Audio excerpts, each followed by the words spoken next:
Hey, how's it going, folks? Welcome back to TUTV. My name is Jack. I'm Lily. And I think I've already messed up because I don't know if you can see in my eyes, but I am exhausted right now. I'm just out of it. Yep, I feel you. I got 4 hours of sleep last night, so we're trucking along. Yeah. How do you function off of 4? Like that's like way minimum for me. Like that's like no. Yeah, I have no idea. I could never do it last year, but like these past 2 weeks, like last week for the 5 nights of sleep, I only got like 20 hours of sleep, and then this week so far I've only gotten 4. So we are definitely trucking along. Yeah. Shout out to you. No, but you know. Yeah, I can't function unless I get like at least 8. Like I have like a lot of limbs. Mm-hmm. So if I don't get like full sleep, they just stop functioning. I'll trip over myself. Yeah, well that's my problem because I have knee issues because oh yeah. You know, I was on crutches last year, if none of you guys know. So like no sleep equals knee being in the way. That sucks. So it's my fault, but yeah, I'm trying to like stay off Red Bull as well because like that will make me go off. Like, for sure. Like the Red Bull can just scares me. I don't know why. Just like any energy drink can like scares me. I feel like they secretly put chemicals in them to keep you awake longer. It's not even secret. So, like, they're like straight up telling you like there's chemicals in this that'll make you stay up for 25 hours. Oh wow. Shout out to Red Bull. All right, folks. Thanks for watching. Hope you enjoy the episode. See ya.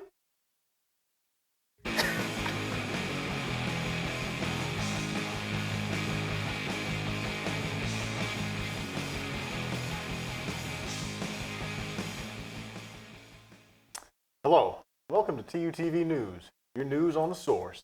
I'm Kazdan Allrad. And I'm Christina Bull. Buckle your seatbelts because this week we're jam-packed with our most exciting stories yet. The Tulsa Transit Authority recently announced that they would be adding several new bus routes which will be implemented this week. While the bus system was mainly focused on providing transit in downtown Tulsa, the new system incorporates areas such as Admiral Boulevard, Sheridan, and Memorial Avenues. According to General Manager Ted Reich, quote, the route structure was not reflecting their demographic reality, end quote. The new bus routes are part of a plan to reinvigorate the transit system and make traveling without a car in Tulsa more feasible. Speaking of transit, a bus in St. Petersburg, Russia saw a particular dark horse passenger this weekend. A brown horse had been grazing next to a highway when it noticed that the bus had arrived. It attempted to hop on. Unfortunately, the horse was not allowed on the bus. While the sight of the equine commuter was surprising to some passengers, another said, quote, "This is Russia. Why are you surprised?" According to city locals, there is a stable near the bus stop in question, which may have been its destination. Saturday marked the long-anticipated day of the Area 51 raid. The raid, which was planned on Facebook in June as a joke, had gained about 4 million people who had claimed to be at least interested in going. Lincoln County officials had been struggling to prepare for the invasion. About 150 people gathered at the gates of Area 51 but went no further. While many people were brought together by the raid, no aliens were sighted, so the plan did not succeed. There's always next year. More conflict broke out this weekend in Hong Kong as the police fired tear gas into a group of protesters. Saturday's skirmish began as pro-China groups started to tear down pro-democracy mosaics made of Post-it notes. In an act of defiance, protesters threw bricks and petrol bombs at the brutal police line. The city had been relatively peaceful until Saturday, with Mayor Carrie Lam even stating that the city will listen more to its citizens. Until the protests are resolved, we will continue to provide updates about Hong Kong here at TU. Prime Minister of Australia Scott Morrison announced a collaboration with NASA on Saturday. He plans to greatly increase the budget of the 1-year-old Australian Space Agency so that it can contribute to the United States Moon to Mars project. The agency's other work includes specialty automated and remote management systems which are used in Australian coal mining. The collaborative project will see NASA's upcoming launch Artemis sometimes by 2028. So what about that Area 51 raid? Oh, the Area 51 raid, I heard it was more of a music festival than anything else. Yeah, I mean, there was so much talk about it on social media, and I thought it was going to be a huge deal. People making memes and everything about how they're going to go and find the aliens and Naruto run towards the place. Oh, yes, definitely. And as opposed to that, that's about all the news we have here for you, TU. I'm Christina. And I'm Zach. See you next week. In downtown Tulsa, at the Inner Circle Vodka Bar, earlier this month, people were gathering to hear music presented by Tulsa Little Jams. Tulsa Little Jams is a concert series produced and hosted by Juan Reynoso. Each event features a number of local musicians playing a selection of their songs. The two performances this month were of the band The Avos Band with their energetic alt-rock sound, as well as the Annie Oakleys, a much more toned-down bluegrass-inspired band. Each set is concluded with an interview with the host Juan.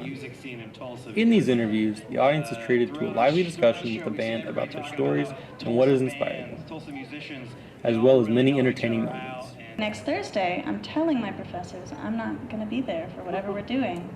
And I'm not asking, and you just leave. And it's great. Everything's never gone wrong. We skipped a lot of class, for sure. Yeah. Although the events are regularly held indoors at the Woody Guthrie Center Theater, for those who could manage the heat, it was an evening of great music and fun for all ages.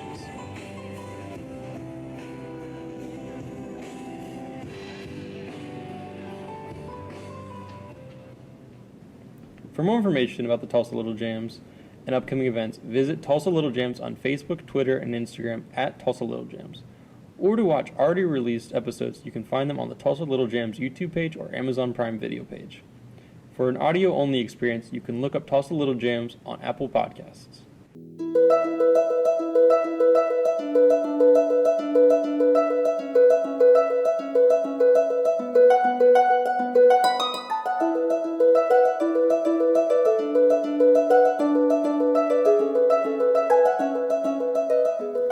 Hi everyone, welcome back. Today we have Jenna Lazenby, who is our podcast director at Studio 151, which is a part of TUTV. How are you doing today? I'm doing good. How are you? I'm good. So can you explain what you do as the podcast director? I feel like it'd be easier to explain what I don't do because suddenly I do so much. So basically, I pick and choose who I want to be on the show every week. It's usually just anchors from TUTV. And then I have them come in and record, whether it's sports, entertainment, news. Sometimes we do movie reviews, stuff like that. And then I sit there for hours afterwards and just edit it all. Sounds like fun if you enjoy editing. Yes, I enjoy it. I also have a lot of laughs because I have to cut things out that are funny and don't get to make it. So it's a really good time. Very nice. So you were talking about how you have anchors come in from TUTV. What is the whole project that you are doing with that? I'm a podcast person, so I don't really watch the news. I really like to just listen to my news and get it as quickly to me as possible because I'm always on the go. I'm in college. I don't have time to sit in front of a TV. So I was like, why don't we transition TUTV into a podcast in audio format? So I have them come in, the same stories you see on the TUTV show. I'll have you come in, somebody come in and do a deep dive on one of the stories. So we're thinking about doing a deep dive on Hong Kong, maybe doing a deep dive on the Emmys, something like that. Very nice. So you say you're very into podcasts. Are you creating your own podcast then? Yes. It's on hiatus because, summer. But yeah, I have my own podcast called The Opinionated Podcast because I am a little brown person who is so opinionated. So it's a great time. Very nice. What has been your favorite thing that you have recorded so far for your podcast or for TUTV? So I have two. We've recorded our welcomes for TUTV, and the process of sitting in there with all of my anchors was interesting. It was fun because we all got it done, but I was delirious. But also, but I think my favorite thing I've recorded overall is my unpopular opinion episode that I did with one of my friends. It was really funny. Very nice. So within the podcast realm, what is your favorite podcast at the moment? I have a couple. There's The Read, which is basically two New Yorkers who just basically go through pop culture and read them. I don't know if you know what that means, but yeah. Do you know what that means? I do not. Okay, yes. so kind of like read is like when you kind of like call somebody out, but you do it in like a very petty way. Okay. So it's like you're pointing out the obvious. Like we all know you're not a good person, but is it like make a joke the about clap back on Twitter? How someone like claps back? Kind of, but think specifically like Thanksgiving clapbacks that are like super like specific and kind of hurt your feelings. Yeah, it's like that. Okay, very nice. Excuse me. So you are a senior here at TU. Yes, I am. What are you majoring in? I'm a history major. Okay. So, woo. Do your podcasts usually like revolve a lot more around history then, since you're majoring in it? Not always. I'm thinking of incorporating a history element into my podcast, mostly because like I talk about everything else. Why don't I talk about like something that I'm really passionate about? So I'm thinking about incorporating like a today in history type thing on my whatever. Do you have a favorite time period in history that you like to major in or study in? 50s to like early 90s, because that's like a super like big cultural shift, but not only in America but like around the world. Okay. So yeah, post World War II basically. Because I'm a history major as well, and my favorite time period is the Revolutionary Age. Nice. So yes, we actually have a class together. Yeah, which is revolutionary. Revolutionary. And I'm glad that you like it because I don't. Oh man. I guess kind of not fun. Yeah. I mean, I like history, so I like it, but like it's not my favorite, so I could live without it. Yeah. Is there like a certain like event in between 1950s to 1990s that is like you can pinpoint that you like the most, or you find it interesting? It could be something that you aren't a fan of. I think like one thing I find like super interesting is like the whole Ronald Reagan era. Even though I don't like Reagan, sorry, but it's like the way he changed like the structure of politics, redefining what it means to be a man, that whole thing. I think that was like super like integral in how society plays out today. So that's something that I find really interesting about like that time period. Well, that's awesome. Thank you for being here. Thank you for having me. So enjoy the rest of the show, and I will see you later.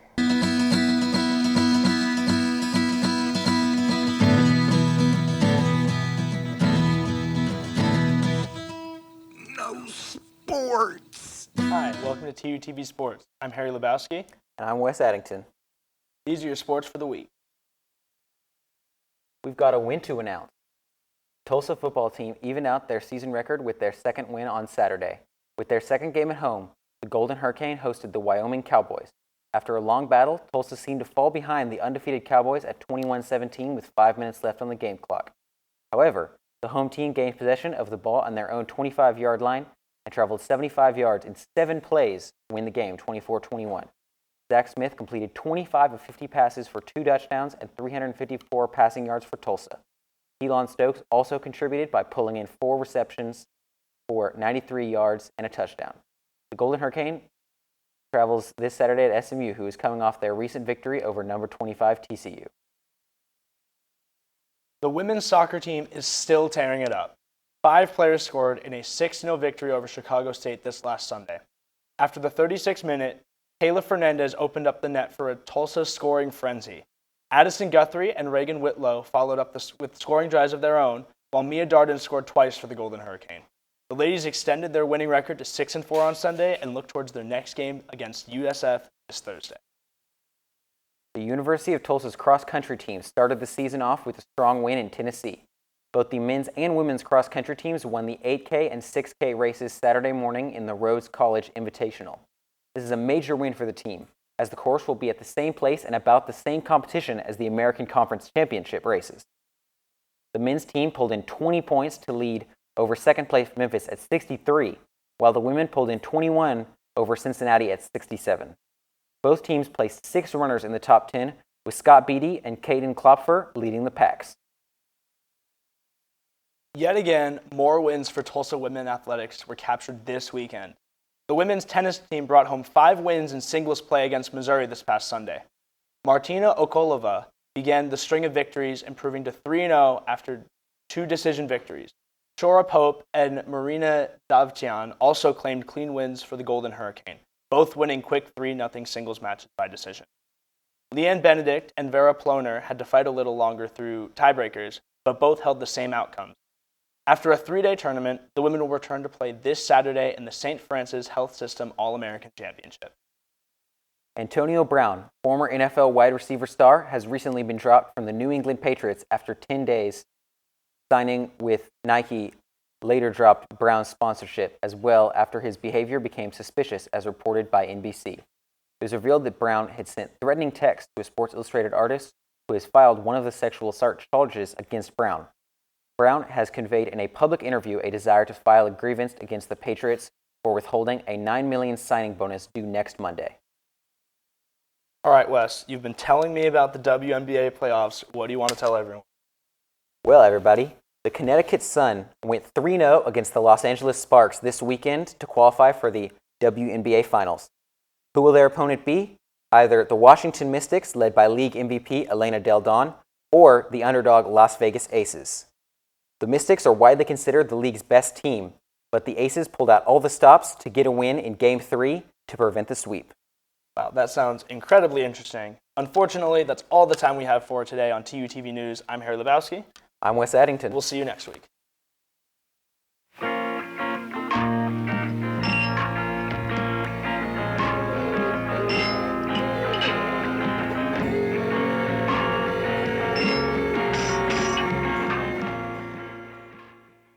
Hi, welcome back to TUTV Entertainment. I'm Parker. And I'm Benji. Let's get started with our review of the Emmys from this weekend. With the Emmys in full swing this past weekend, much of the buzz surrounded the fate of Game of Thrones. The show ended up winning 2 awards, including Outstanding Drama Series for the 4th year in a row. When combined with its wins at the Creative Arts Emmys earlier this month, the show earned a total of 12 awards for the last season. Peter Dinklage set a record of his own for the most awards won for the same role. He took home his 4th Emmy in a row for supporting actor as his role Tyrion Lannister in the HBO series. While Game of Thrones may not have won as many awards as expected, the night was still seen as successful due to the long-reigning TV series success. Game of Thrones aside, other shows had equally successful, if not more successful nights. Amazon had a big night for 2 of its original shows. Fleabag won several top awards, including those for Best Comedy Series and Lead Actress. And The Marvelous Miss Maisel received 2 wins for Supporting Actress and Actor. Netflix also won with its Choose Your Own Adventure experiment, Black Mirror Bandersnatch, which took home the award for Best Television Movie. Finally, Tulsa's own Bill Hader won his 2nd Emmy in a row for Best Comedy Actor in the series Barry. Going back to the local scene, Tulsa's annual fair is making its rounds once again. Located at the fairgrounds on 21st and Yale, the Tulsa State Fair is an 11-day event featuring thrilling rides, concerts, and everyone's favorite, controversial fried foods. Some new food additions include funfetti fried Oreos, bacon funnel cakes, and deep-fried bacon-wrapped Twinkies. This year, the fair will run from September 26th to October 6th, with gate admissions set at $12 per person. 4 years after the show ended, the highly anticipated Downton Abbey film finally hit theaters last Friday. It's not often that show-to-movie adaptations please fans, and with such a wide fan base, the beloved show and its characters had a lot to live up to. However, the historical drama has been met with overwhelmingly positive feedback, with fans satisfied that the film picks up right where the series left off. Downton Abbey, the show, is well known for being one of the most successful international TV shows, with 27 Emmy nominations within its first 2 years. However, it is important to note that many have said the movie is so successful because it follows the show's perfected formula.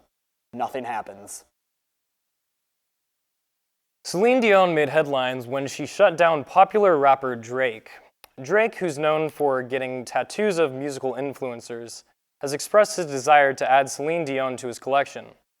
In an interview with iHeartRadio Canada, Celine Dion sent a message to Drake pleading him to not get a tattoo of her face. She said, quote, Please, Drake, I love you very much. Can I tell you something? Don't do that. End quote. Drake has yet to respond to this message. Finally, Netflix dropped the trailer for its new film, El Camino, a Breaking Bad movie. Released during the Emmy Award show, excitement for the return of one of the most successful stories quickly took social media by storm. Fans were overjoyed to see that Jesse Pinkman, one of the show's most beloved characters, will be making a return. The film is set to be released on Netflix on October 11th, with screenings in select theaters. Will the movie do Breaking Bad fans justice, just as Downton Abbey did? We'll just have to wait and see. I feel like the moment that Drake wants to get a tattoo of your face on him, that's probably the day you should retire. That's really like the peak of like your life. Like, I mean, yeah, that's such a resume boost. You can be like, walk into an interview and be like, yeah, my face is on Drake. Yeah, I'm pretty sure that's like the highest honor anyone can receive. For real, I haven't checked, but yeah. Yeah. I don't know, if Celine Dion's so upset about it, maybe she should just flip the script and get Drake's face on her instead. But really just prank him like that. Well, that's all the time we have for today. Hope you enjoyed the show. Take it easy during midterm season. Can I just say, I love Downton Abbey and I cannot wait to see this movie. Yeah? Yes. What are some other good TV shows that they should make into movies? Oh, I don't know. I was thinking like Danny Phantom would be dope. Oh my gosh. Yeah. Yeah.